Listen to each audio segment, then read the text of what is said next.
Good afternoon. Welcome to the annual meeting of the Friends of Darien Library. My name is Tammy Sload. I am the outgoing president of the Board of Trustees. Usually at the annual meeting, the president gives a brief overview of the current state of the library, but today we're lucky to have a presentation about many great things happening at the library from Kiera and other librarians, so I get to focus on saying thank you. Thank you to the Friends of the Library for all that you do. As you know, the library is funded through a public-private partnership with the town of Darien. The town generously covers salaries and operating expenses to make the lights go on and the building function. Donations from the Friends cover programs and content, such as all the books and technology. To hold up our end of the partnership, each year the Friends must raise $700,000 for the annual fund for current year spending, and most of the remaining portion of the Friends budget comes from the endowment, about $400,000 a year. I can report to you that the endowment is in solid shape. Although we made substantial withdrawals over the past few years to cover investments, including a new geothermal system, updated HVAC, and a new Linkso book sorter, to name a few, the market has helped us out over the past year. In addition, I'm happy to tell you that we have just received a generous legacy gift from the estate of Peter M. Dixon. We honor his memory for this thoughtful gift. Beyond the Friends, the other group of people I would like to talk about is the incredible staff of Darien Library. I think often about what they bring to our town and into our lives. One of my favorite books is This Is Water by David Foster Wallace. It's a tiny little book because it's actually a commencement speech. And when you have a chance, it's a good read. If you will indulge me, I will read the anecdote that he starts with. There are these two young fish swimming along, and they happen to meet with older fish swimming the other way, who nods at them and says, "Morning, boys, how's the water?" And the two young fish swim on for a bit, and then eventually one of them looks over at the other and goes, "What the hell is water?"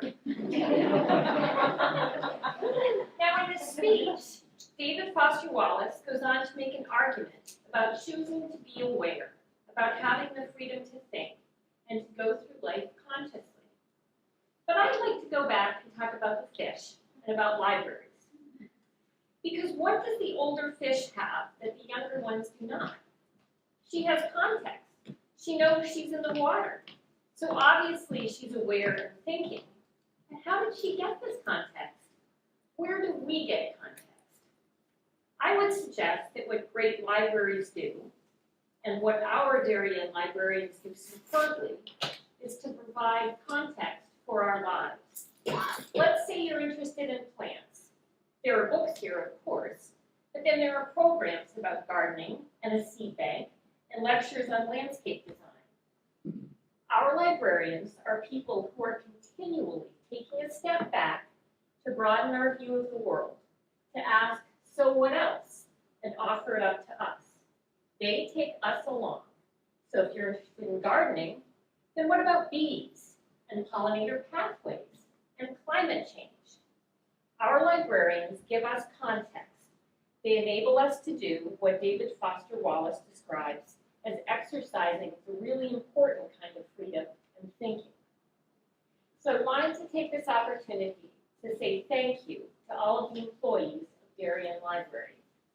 This past year has been enormously challenging, and everyone at Darien Library has worked incredibly hard to keep our community engaged, virtually when necessary and in person whenever possible, providing a crossroads in town for us to get out and meet, to exchange ideas, while giving us new things to think about and explore. We know how hard you work at what you do, and we are grateful for how you push boundaries, for your creativity, and for your constancy in a time during which nothing has been constant. I will now turn the meeting over to Kiera Parrott. Kiera has finished up her first full year as director and has done a spectacular job. She had big shoes to fill coming in after Alan Gray, and with the able help of Caroline Lopez and Elizabeth Maricola and everyone on the team, He is building on Darien Library's strengths and asking hard questions about what we do and how we do it. Darien Library is in good hands. And finally, I want to say that it has been an enormous honor to serve as a trustee. I am grateful to have had the opportunity. Thank you.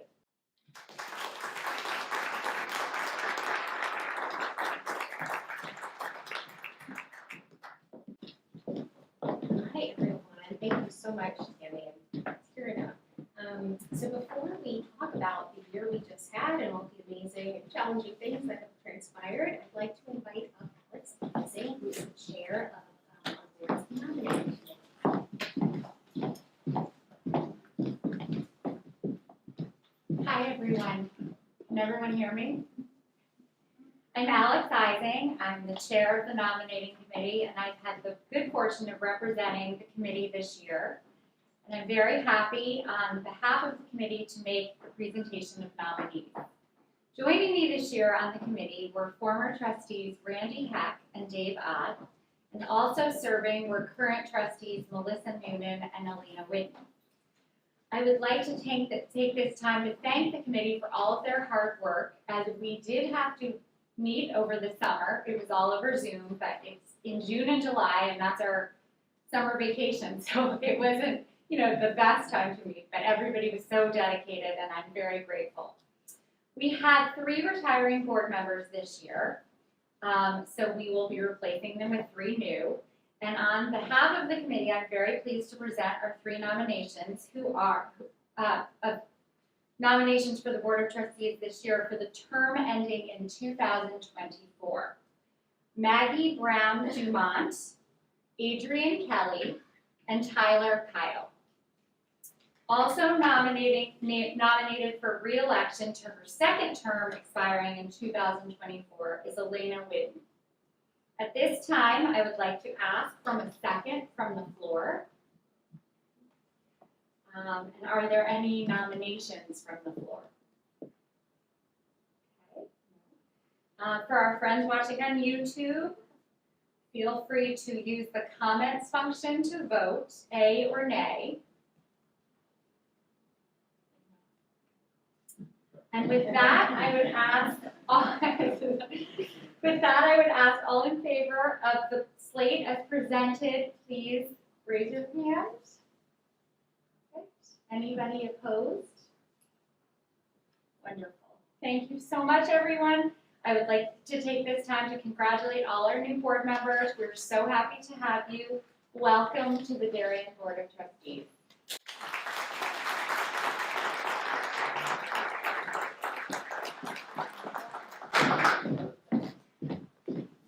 Great, thank you so much, Alex. So officially, good evening, everyone, and welcome to our Board of Trustees, friends of Darien Library here and virtually, and our Darien Library staff. It is my distinct honor to celebrate and offer deepest gratitude on behalf of all of us to 3 stellar trustees who end their terms this evening on our Board of Trustees. They are Nicholas N. Branca, Alexander Ising, and Tammy Sload. Nick Branca joined the board in 2015, but he and his family have been longtime library users and devoted friends. Nick has served with distinction as the chair of our board's investment committee, where his expertise, insight, and calm, informed advice has been invaluable. He's also served as a key member on the facilities and technology committee, and though this was before my time, I understand that when Nick first joined the board, he was working at least partly in Canada and somehow still found the time to make it to meetings and be extremely involved, which is incredible. On a more personal note, this past summer, I had the pleasure of getting to know Nick's daughter, Libby, who volunteered for time at the library. And like her dad, she is an incredibly smart, thoughtful human being. A pleasure to spend an afternoon with, which we did during 1894 Day. So I'm hoping that one day she'll follow in her dad's footsteps and maybe become a trustee herself. In the meantime, we thank you, Nick, for your dedication, care, and countless hours of work over the last 6 years. We are so very grateful. Please accept this small token of our appreciation and thanks.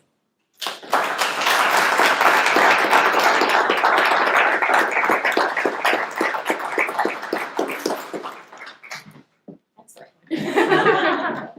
Thank you so much.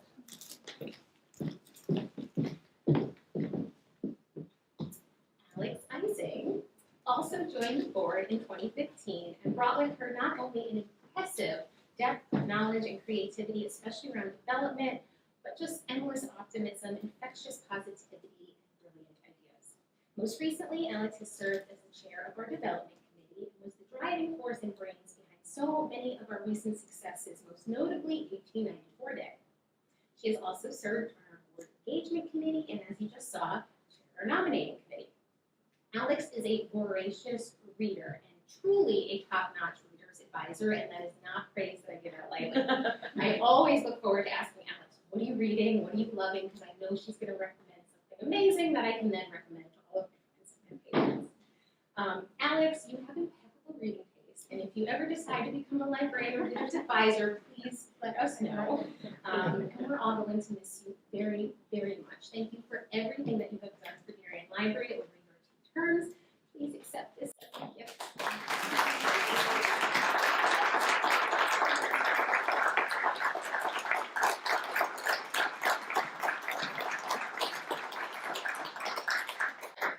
And Tammy Sload joined the board in 2014. Over her 7 years of service, she has served with distinction on various committees, including finance and budget, development, and of course the executive committee, first as treasurer and then as president since 2019. Tammy is the epitome of grace and calm under pressure. She is the person who wants standing next to you in challenging times. As many of you know, I've only been in my current role as director for a little over a year, and I honestly cannot imagine navigating the past year without Tammy's gentle advice, her full confidence and trust not only in me, but in all of our staff, her warmth, her compassion, and her clear-eyed leadership.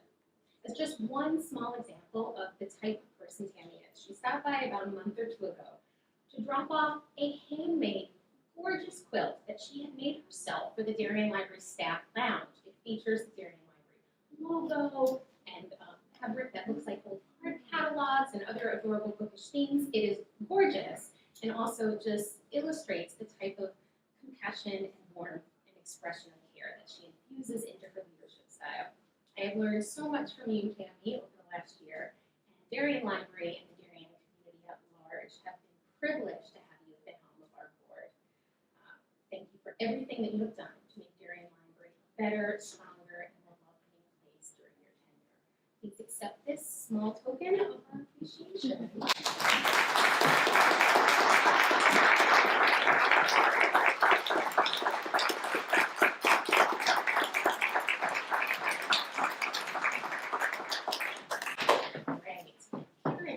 Bring the lights down just a little.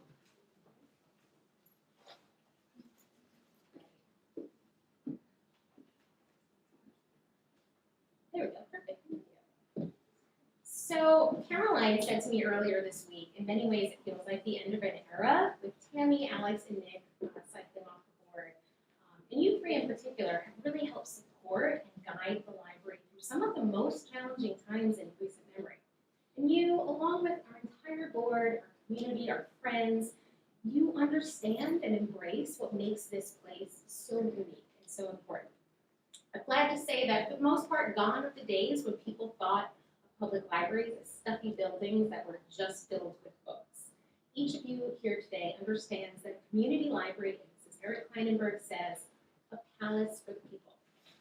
It's a testament to and a reflection of a community's most deeply held values, beliefs, and aspirations. It's a place that offers unrestricted, free, and open access to information and knowledge, enlightenment, and a breadth and depth of diverse opinions, perspectives, and viewpoints. It's a space to gather with neighbors in joyful noise, and also a space to contemplate life's complexities in relative quiet. It's a learning environment, but one that sits outside the structures of traditional education.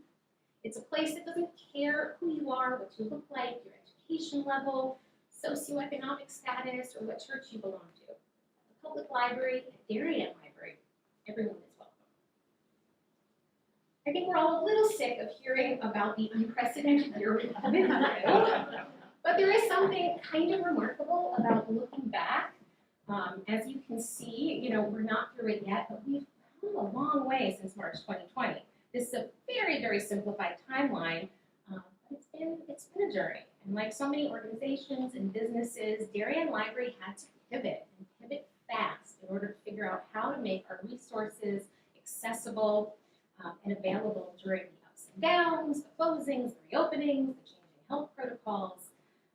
And it hasn't been perfect. I don't know if you could see it, but towards the very end of that timeline, we briefly lifted our mask mandate in the glory days of this past July. So excited and joyful. And then, of course, we got hit with the Delta variant and had to pivot once again. But, I don't see that as a failure. I see it as proof that we are a nimble organization, responsive to the latest science and health guidance, and that we're making the best decisions we can with the best information on hand we have.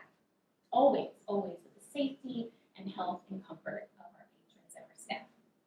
And so it's been a year of adaptation and evolution, masking and social distancing, and reimagining traditional service models, from contactless holds pickup to home delivery. It's also been a year, I think, for all of us, of just slowing down a little and pausing to embrace and appreciate the simple things, the small things, whether it's increased time at home with our families or an appreciation of the outdoors.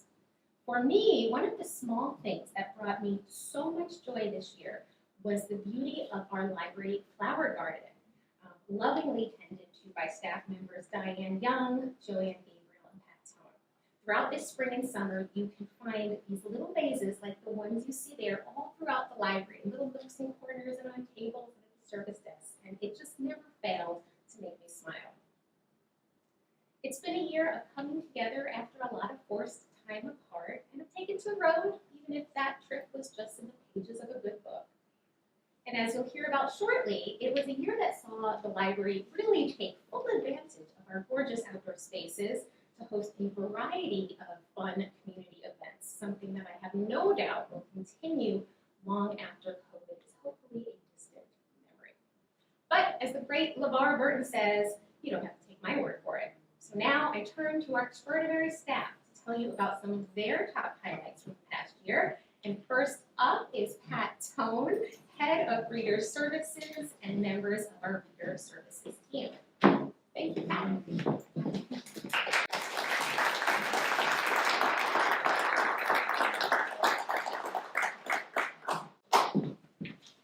Thank you, Kiera. Good evening. My name is Pat Tone. I'm Head of Reader Services, and it's a pleasure to be here with you tonight.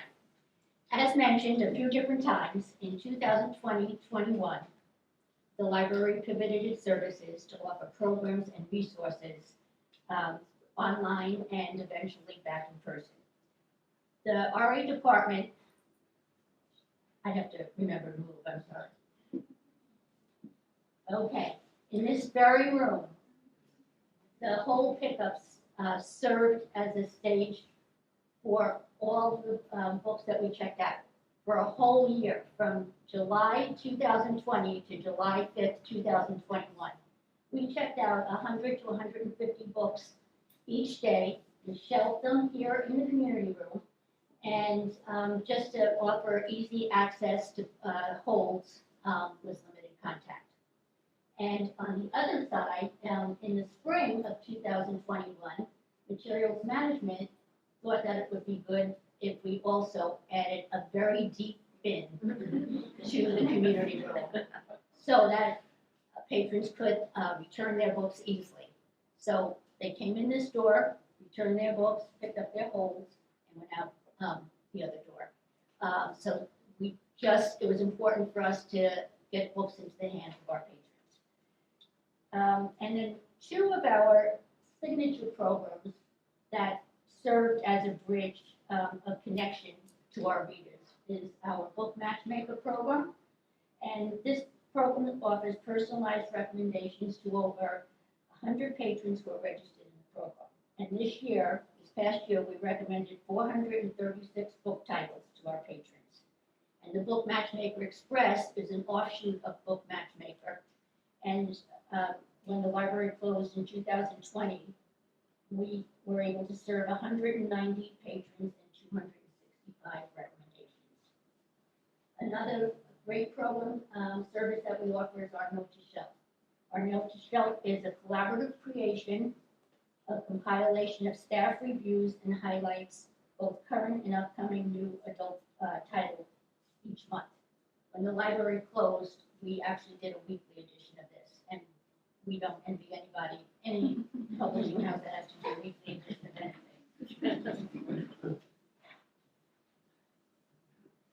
Okay, with our limited services this past year, we're happy to report our circulation numbers and patron interactions in person and in line were very impressive to us, well, relatively speaking.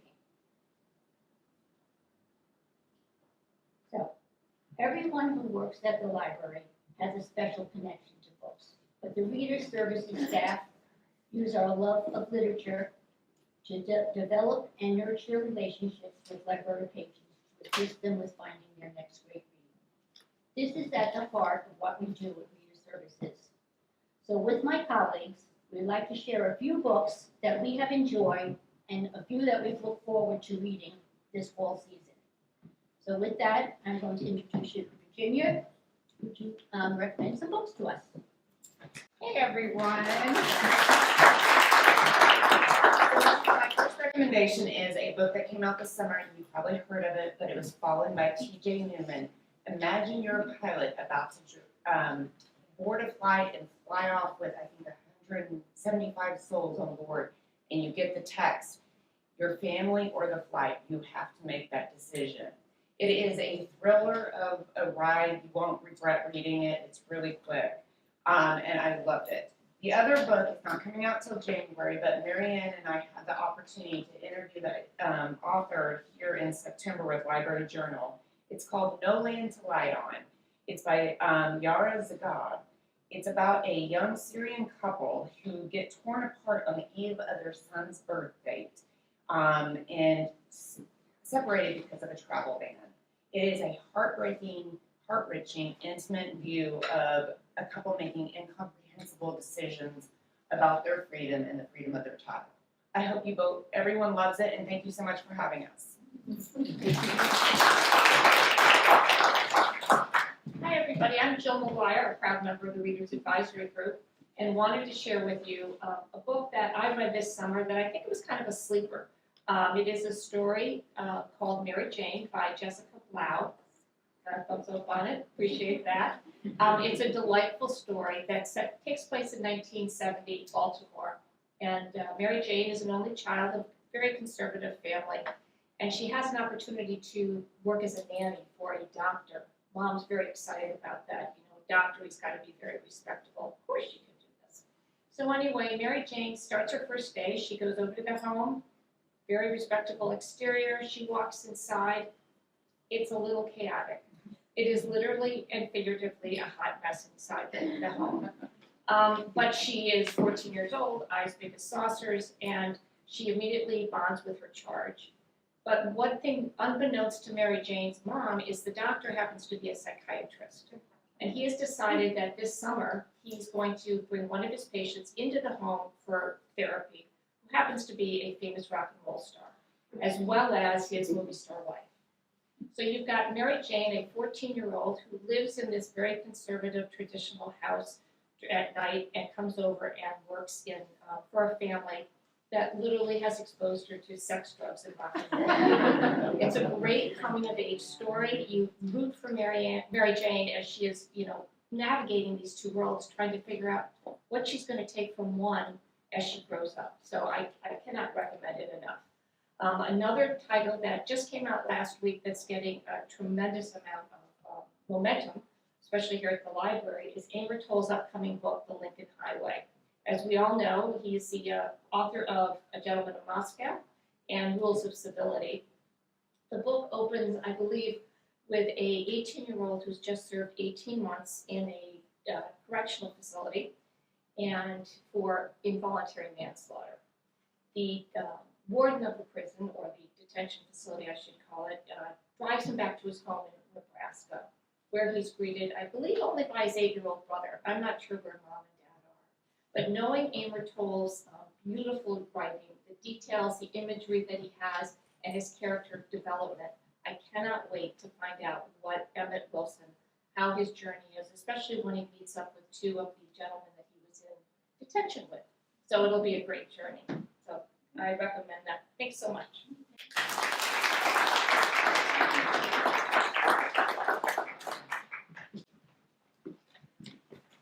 Hello, everyone. I'm Barbara Bonan, and I am part of the Readers Advisory Services. The first book I'd like to talk about is The Paris Library by Janet Scaisleen Charles. This book has everything I love about books. It is a dual timeline. It's historical fiction. It's based on real people and real events. And it takes place in Paris, so you can't go wrong. The book is about the librarians who manned the American Library in Paris during World War II, and who were very instrumental in helping the resistance and also in delivering books to their Jewish patrons who were not allowed to use the library. I'd like to read a quote that the author said in an interview, and I think it's very apt for this meeting. My novel is a love letter to libraries and librarians, reminding us that in the digital age, our libraries, our third space, our sanctuary, our source of fact in a fake news world, are more vital than ever. And more than ever, they are under attack. The Paris Library is a reminder that we must protect and appreciate what we have. And the book I'm looking forward to doesn't come out until January, but it's by one of my very favorite authors, Isabel Allende. I think I have read pretty much everything she's written, fiction and nonfiction, YA and not. She's just a lovely, lovely writer if you haven't read anything about her, by her. Violetta lives to be 100, and it takes place in an unnamed country in South America, and it follows her life through all sorts of disasters, the Spanish flu, the Great Depression, where her family lost everything, and I'm so looking forward to it because Allende's characters are so rich and so wonderful that I can't wait to read it. Hope you do too. Thank you.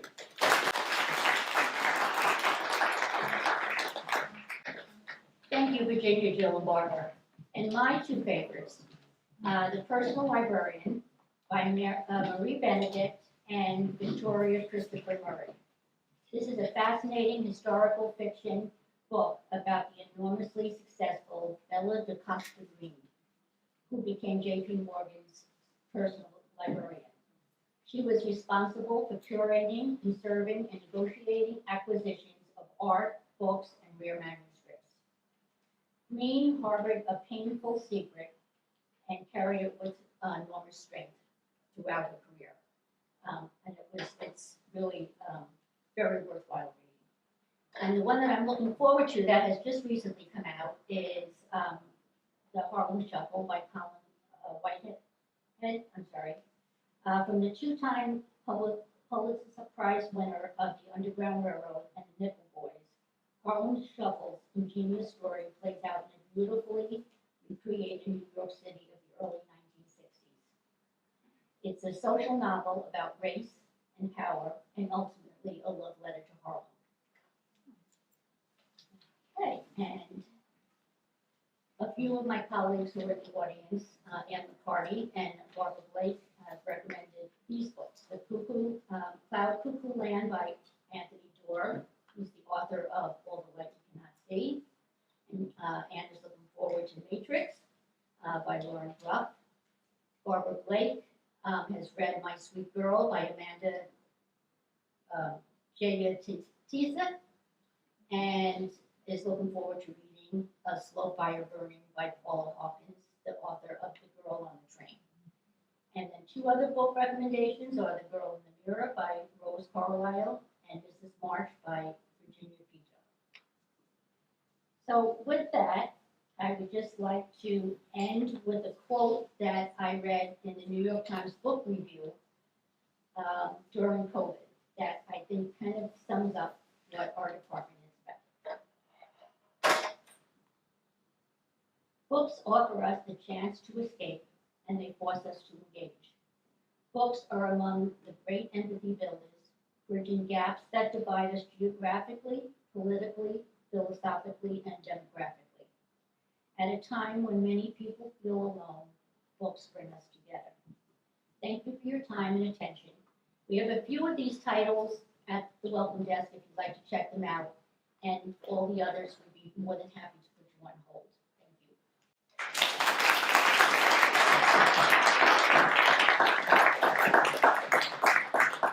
you. Thank you so much, Pat, and members of RA. Now I'd like to invite up our Head of Knowledge and Learning Services, Brittany Netherton, to talk about ALS.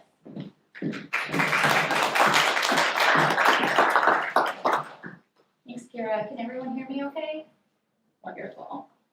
So gonna echo some of the sentiments that you've already heard. Last year was a period of near constant change.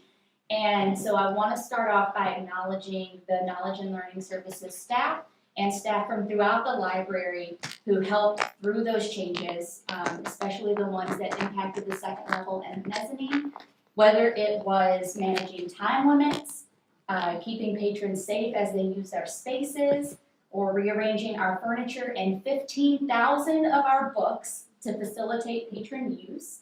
We kept one goal in mind: to be as helpful to our patrons as possible. So the reference desk has always been a place where patrons can come to ask questions related to careers, health, law, and any other topics related to their basic well-being. But last year we fielded a, forgive me, unprecedented number of those questions. The pandemic and its domino effect on jobs, housing, accessibility, and mental health catapulted us into a bit of uncharted territory. It's always been our job to answer as many questions as possible and then refer folks to other organizations for more involved assistance. But with many of those other organizations closed over the past year, KLS was called on to learn several different governmental websites and processes and how they worked in order to help patrons with things that we really hadn't had to help them with before. We spent a good portion of the year learning how the unemployment website worked and helping patrons log in each week to file. And if you're at all familiar with that website or that process, you know that it is incredibly complicated and not very user-friendly. We often found ourselves even having to reach out to public officials on behalf of our patrons to try to get them more detailed help than we could provide at the desk. Several patrons throughout the year would excitedly come in to tell us that they had finally found a job and they wouldn't be visiting us as often. And as sad as we were to not be able to see them as frequently, we're always so happy to celebrate their hard work and their success. We also learned a lot about the initial vaccine registration system, which, if you'll recall, was also very complicated, and helped ensure that our most at-risk patrons in the community were successfully getting their shots scheduled. And finally, we stayed up to date on news related to the stimulus packages and payouts in order to answer questions from our patrons who were understandably very anxious about getting those payments and also anxious about what was going to happen potentially down the line as a result of getting those payments. A couple of statistics that we're most proud of. In spring of 2020, we expanded our e-magazine collection by more than 3,500 titles, and as you can see, it was money well spent.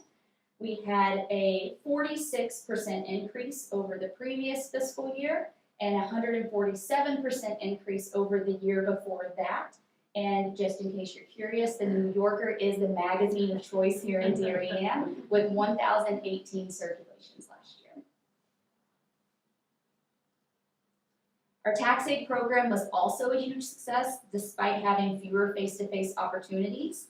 Our AARP partners prepared 347 returns in person, 372 online, and got our patrons approximately $2.2 million in refunds. As always, we are so appreciative of this program and partnership and of our volunteers that help make it possible. And to close, I'd like to share a few anecdotes that the KLS staff submitted as their favorite interactions of the year. Our Ancestry.com subscription saw an 81% increase in use as Darien residents began working on genealogical and local history projects, and Blanche Parker was instrumental in assisting with that type of research. From October 2020 to January 2021, she did microfilm research on topics such as the debutante ball, the Ziegler estate sale, the Oxridge fire of 1957, and the Darien football team in 1956 and 1957. And a fun fact about them is they went undefeated both years but did not win the state title, though 2 of the players did make the all-state team. And Blanche is thanked for her incredible work in the acknowledgments of this book, which is just one of many that she helped on this year.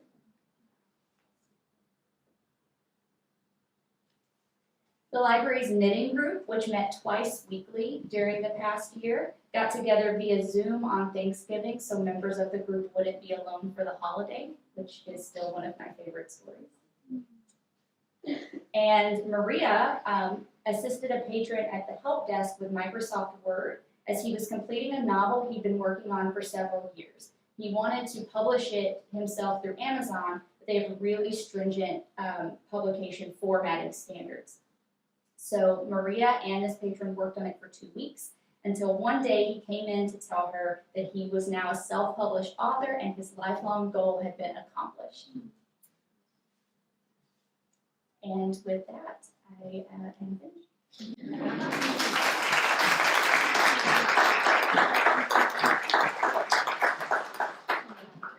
Oh my gosh, just that Thanksgiving, that just sounded fun. And now I'd like to invite up our Assistant Director of Public Services, Elizabeth Maricola, who's going to introduce some information about our Youth Services team.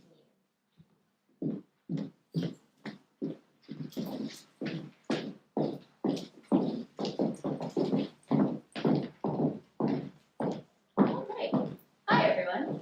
I am not Krishna Grady, Head of Youth Services, but Krishna unfortunately can't be with us here tonight, so I am very, very, very pleased to be able to introduce some members of our wonderful Youth Services team who are going to talk to you about all the amazing things that happened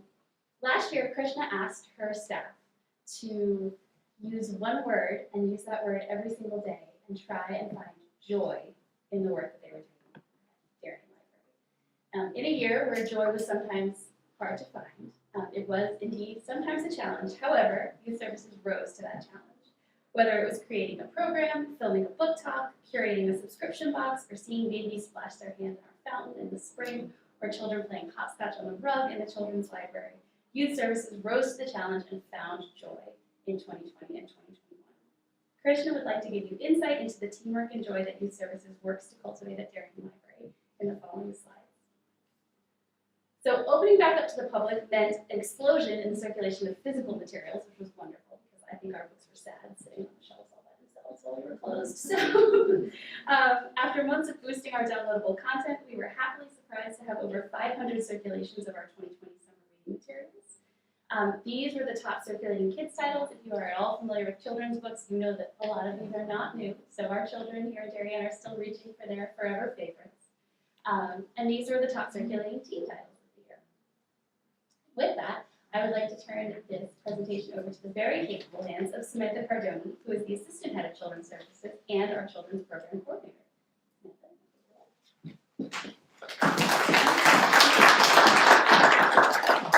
Thank you, Elizabeth.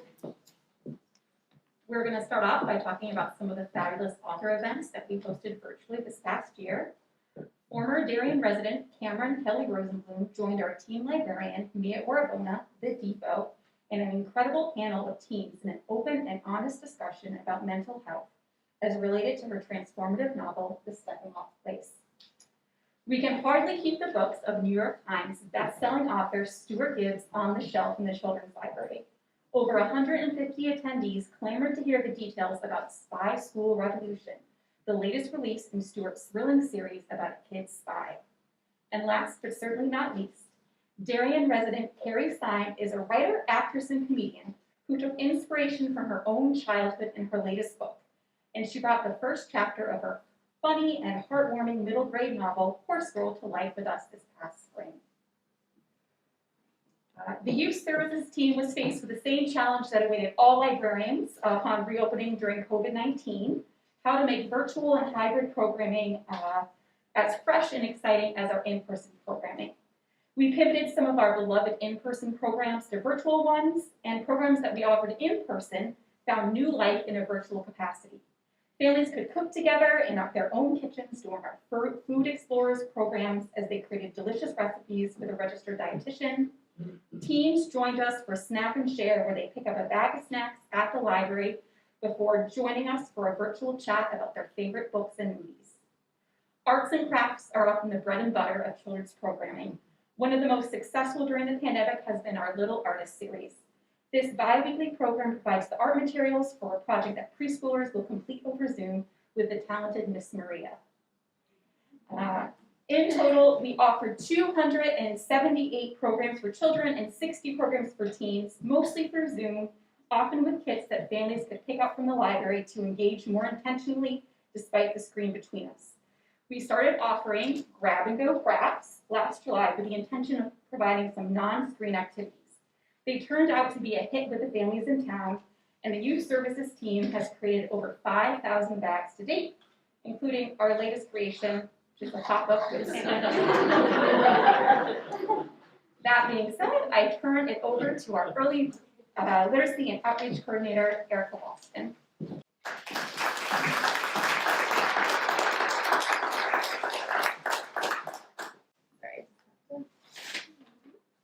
Right, so this year, we created our own Darien Children's Library Instagram account. We were hoping to extend what makes the Children's Library so great in a different way through social media, hoping to be one of the good things about social media and not one of the bad things. So the things that we posted included storytime rhymes and songs, Instagram. How many people are on Instagram? Okay. I don't have to find everything. So Instagram Reels, I did craft Reels, and we focused on the different equity, diversity, and inclusion campaigns. So we did things for Women's History Month, things for Black History Month, and those craft reels were really popular. We got over 5,000 hits on one of our videos. And check it out. Oh yeah, so here's more of, for Women's History Month, we focused on different women, and that was the first photo that we posted on Instagram. That was our Halloween costume for last year. It was from the big Who Was series. Anyone who knows the Who Was series? Yeah, they have big heads. Right. And then just looking forward, we have relaunched our 1,000 Books Before Kindergarten program, which is a fun program to encourage adults and children to read together and helps introduce children to as much vocabulary as possible before they enter kindergarten. Children who read more before they get to kindergarten often have a higher success rate. And just to show you a couple of things, when people sign up, they get this awesome growth chart, which has book suggestions as well as developmental milestones for all the different ages. And then to keep them motivated, because I know people tend to lag, we have these awesome tokens. So they can get that. So no one's hit 500 yet, but hopefully our Early Literacy Festival next weekend we'll get lots and lots of people signed up. So thank you.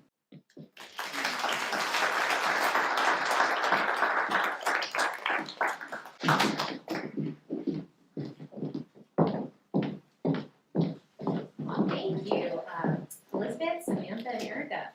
Next, I'd like to invite up our Head of User Experience and Technology, Amanda Goodman.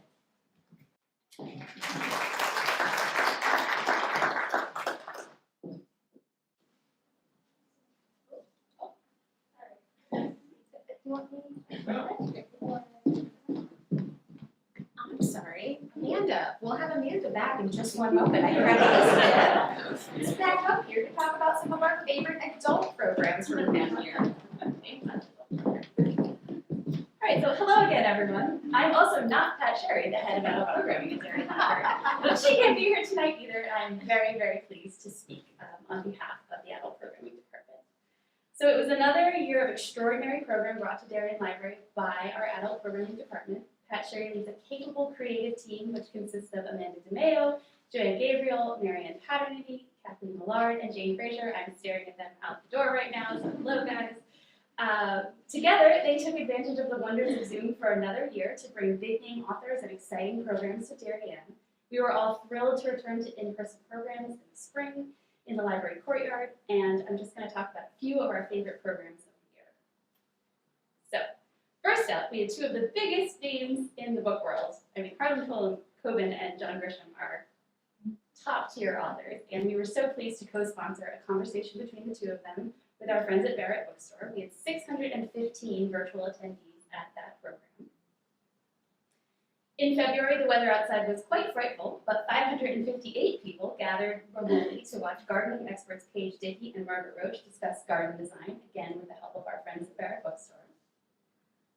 Also in February, nearly 200 people watched Julie Peters, Charles Hilton, and Fiona Leonard discuss local trends in Darien in architecture, interior design, and real estate. Skipping ahead to the month of June. So June saw the fruition of a long-held dream of the adult programming department to host a cocktail party in the courtyard for free for everyone. Those who attended celebrated the beginning of the summer, and though the rest of the summer didn't quite go the way we had hoped it had, unprecedented, et cetera, et cetera, et cetera, we had a wonderful time saying hello to the faces we were able to see at the first two cocktails in the courtyard events. Over 200 people on that day in June enjoyed drinks in the courtyard, and the canned cocktails for the event were generously provided by the Two Roads Brewing Company. And here we have some friendly and familiar faces at the Cocktails in the Courtyard event in June. From my left is Amanda DeMeo, our own Pat Sherry, Marianne Paternity, someone else, and Kiera Parrott. Hopping back in time to November, we presented Feeding the Family, a Culinary Conversation. This was a lively virtual conversation with three culinary legends, Melissa Clark, Jacques Pepin, and Deb Perlman.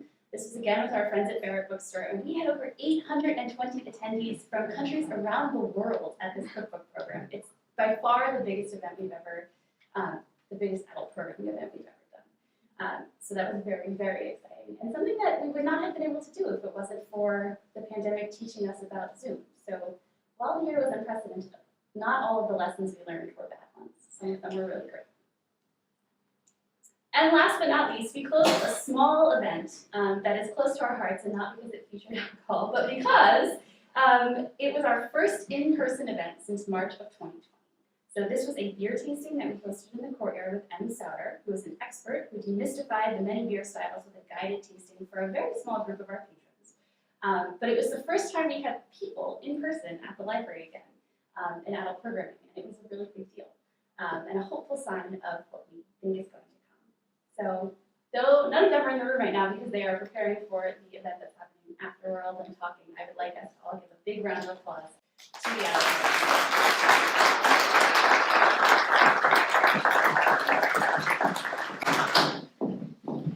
And now I actually do invite up Amanda Goodman, our head of user experience and technology. So today I'll be looking at a year in review of the library's publicity, but first I also want to thank our tech support today, Greg Gates and Karen Alfini, who are on the technology side of our department. So to kick off the year in July 2020, we received a gorgeous write-up and shout-out from author Tessa Weaver and her family at Darien Neighbors. This is a monthly publication delivered for free to households in Darien. The quote from the article on reasons why they are moving to Darien says, "The ultimate deciding factor, the Darien Library. Grant had come to the area alone to start his job while the kids finished school in Chicago, so he saw Darien first, sending pictures to his wife, including some of the library. It felt like Disney World to me. I just couldn't get over how incredible it was and how much they were making available to the community. We spend so much time there," said Tessa. Followed up in August by an article in Bloomberg when the power went out after the tropical storm that came through. As you may recall, people came to the library to look for power and Wi-Fi so they could resume their connections with the world. We had business folks, parents charging their phones while their child played, friends meeting up, and students hitting books. This doesn't cover all the groups in the library, with certainly the #1 spot in town. Kiera's arrival brought a lot of interest to the library when she arrived last September. She had worked at a national level publications overseeing hundreds of book reviewers, who I consider to be some of the best tastemakers in the country, as reviews are always coming up when I'm reading book reviews online. Therefore, Kiera's arrival brought attention from all over when she returned home to us and got her driver's license. And after a flurry of articles about her arrival, Kiera was personally brought into the homes of thousands of Darienites through an editorial for Darien Library magazine in January. Her words were delivered to around 45% of the households. And of course, the biggest news for us on a national level is that we were designated as a 5-star library by Library Journal. This was the 13th year of appearing on the list, which is also the length of how long the list has been around. So have you been enjoying all those gorgeous designs on social media, in our emails, digital signs, etc.? That we work with Kristen Hines. She joined us as the library marketer in December after a competitive national search. So let's look over some of her designs and their impact. So Kristen has a heart for staying current on design trends that resonate with people and draw the viewer in. What you're seeing here is an example of cottage core. If you were baking, cooking, or trying your hand at making things yourself last year, you were participating in the cottage core aesthetic. For Fandom.com, cottage core is a, quote, romanticized interpretation of Western agricultural life. It is centered on ideas of simple living and harmony with nature. Themes associated with cottage core include self-sufficiency, baking, and caring for people. So why is it helpful to stay on design trends? This particular tweet not only caught the author's attention, but was also viewed 4,578 times, and 36 people clicked on the tweet for more details. This example is actually from July 20th, which is after the end of this fiscal year we're talking about, but it's another example of Kristen's gorgeous work. This tweet was reshared by the author and was viewed 2,855 times and had 45 engagements. So what does this mean? One of our key social media audiences is authors and publishers. By strengthening these relationships, we can attract more notable authors as the publishers and agents are more exposed to the readers of this community. Kristen's work here is then transformational, and taking a simple tweet linking to a book in our catalog into a powerful vehicle for bringing the world to Darien. Kristen's special creative touch is also shown in our email newsletters for adults. The style here is warm and invites people to join us, in this case, at the chef's table in her home kitchen. Virtual events give patrons access to a more intimate conversations, like they're sitting at the kitchen island while a dear friend, a famous chef, is making them dinner, is showing them all their secrets. This highlight here is also part of a new email marketing strategy that combines similarly themed adult programs into single topic emails throughout the month. While this event was part of an email cooking program, we've also had themed emails on gardening, history, career growth, and genealogy. We're appealing to the heart of people with these emails and are bringing them a variety of programs and resources that appeal to their tastes within the single email. Switching over to Twitter, what you're seeing here is an image posted in late December for the 6th most popular book read in Darien of last year. Eric Larson, the author, caught sight of this tweet and reshared it. It was viewed 7,264 times and had 71 engagements. Our normal tweets see nowhere near this kind of traffic. And if you've been around for a while, you may remember Emma Straub when she visited the library during her first book tour. Emma certainly did, as she wrote, "The Darien Library put out an actual red carpet for me when I visited for my first novel. That is why I love them most." When we celebrate what the community reads and loves, authors respond. These 9,514 views, we couldn't have gotten that on our own, but Emma Straub's star power shared Darien with her nearly 50,000 followers on Twitter. Netflix had a fiery hit with the Bridgerton series based upon the romance books by Julia Quinn. The library seized the moment and began to promote the romance collection even more, just in time for the snowy nights of February.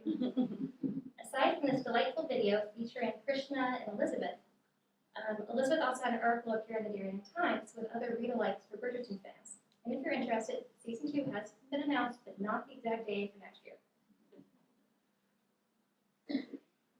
So here on the left is the article that ran in the Darien Times, and on the right is the Bridgerton book list that we were directing people to for the actual Bridgerton series. Midway through the year, We also received notice that the library had won 2 Publicity Awards from the Connecticut Library Association. The first was Connected Community, brainchild of Krishna. These 11 short video tutorials were released while the library building was closed last year. The purpose of the series was, quote, to help us stay connected during these times, Darien Library presents Connected Community. Fun videos made by you and your neighbors, end quote. So 2 of the cooking videos were made by local caterers, and another 2 were created by children. So we were able to give people an opportunity to show off their talents here within the local community. The second publicity board was for my Women's History Month suffrage display that was on Main Street in March 2020. It got seen for about 2 weeks. But however, it took the Designer's Award for the state. Our fastest growing social media platform is YouTube. Since the pandemic began, we have released 217 videos. This means that about 28% of the videos that we've posted since 2008 were released in the last 19 months. A special note, Darien Library, which is within a community of about 21,700 people, has more YouTube followers than the public library systems of Chicago, Houston, Seattle, and Washington, D.C. And our biggest YouTube hit of all time is from James Rickards with 30,795 views as of today. This was made possible because the author repeatedly shared the link on his own social media. New York Public Library has 11 times more followers than us, but in the month after posting this video, we had over 11,000 more views than NYPL until January and March. The new video release season has just begun, so let's see what happens in the year ahead. Thank you very much.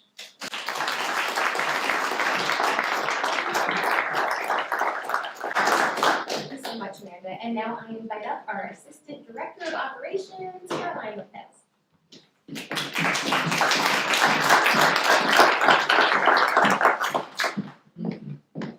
Hello, I'm Caroline Lopez. I'm going to tell you about some of the capital projects that the Friends have invested in this year. So first up, we have the boiler replacement project, and there it is. The boiler was a continuation of a major upgrade to our entire heating and cooling infrastructure that began with the conversion of our geothermal system in 2019.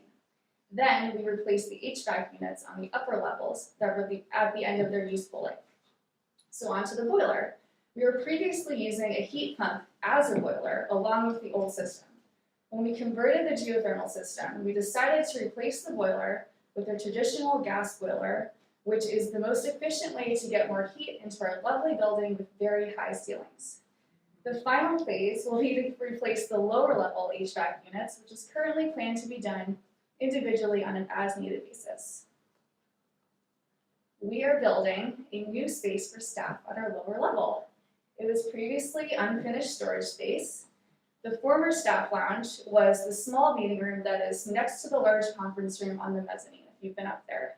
So the new staff lounge will have a kitchen that can be used for both staff and program prep, as well as a break area, nursing room, and restroom. We've converted the former staff lounge to a new meeting room that is now available to rent along with our other meeting rooms. Fundraising events is still me.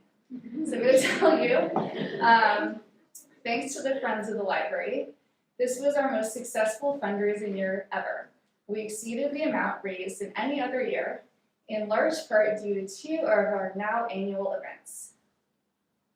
So the novelty was originally planned to be in person in March of 2020, but things happened. So we adapted and ran a virtual event last October.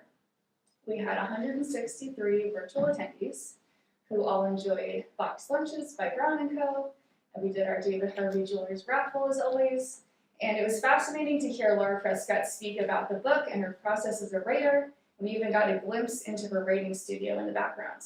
So while I have you here, the next novelty is just 10 days away. Wednesday, October 27th, we will have Britt Bennett in person at Weburn, who wrote The Vanishing Half.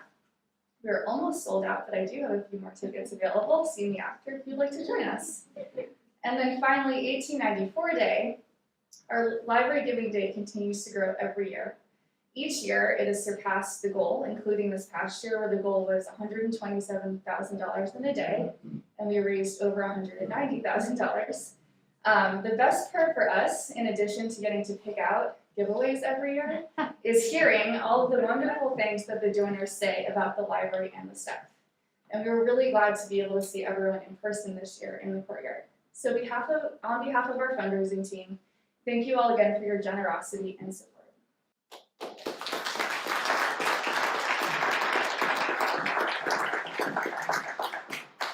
Thank you so much, Caroline.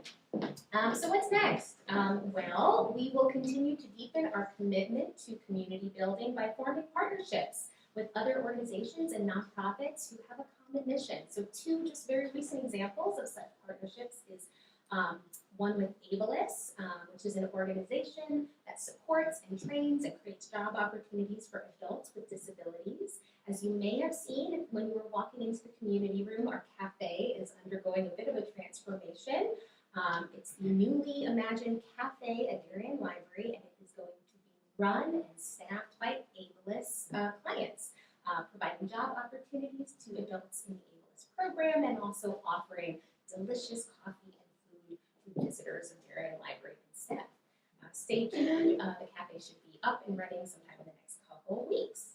I'm also proud to say that Darien Library is one of the founding members of Darien United, which is a newly formed grassroots coalition of local organizations, businesses, and residents committed to creating and furthering a welcoming, inclusive Darien that respects and encourages contributions from all people through events and resources celebrating a diverse range of human experience.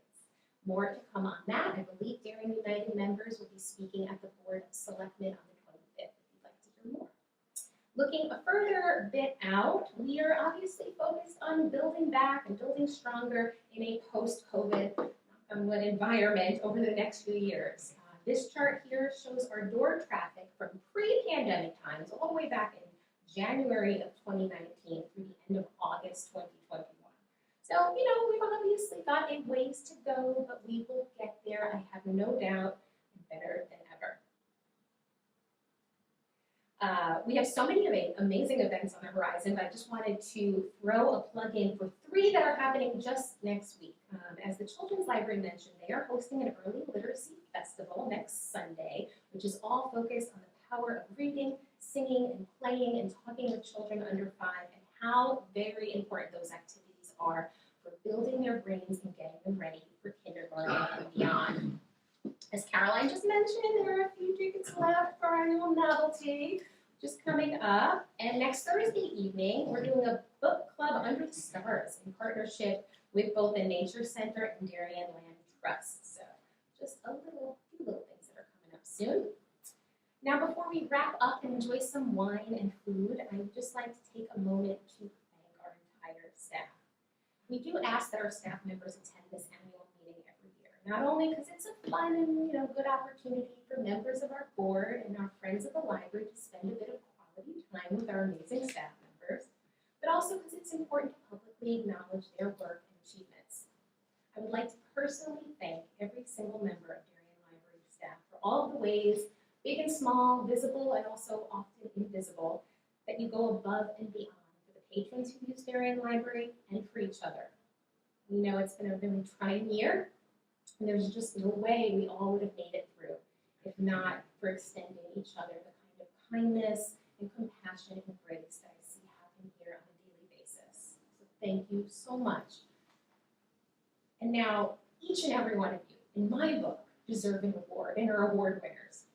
And this year, I'm also going to highlight 3 librarians in particular who received those awards from the Connecticut Library Association. And Amanda mentioned a little bit about that. They are Mia Oragona, Krishna Grady, and Amanda Goodman. Mia got her award for her leadership in teen services, Krishna for her creativity on the Connected Community Initiative, and Amanda Goodman both for her design work on Connected Community and for the Women's History Month display. Kudos. Congratulations to all.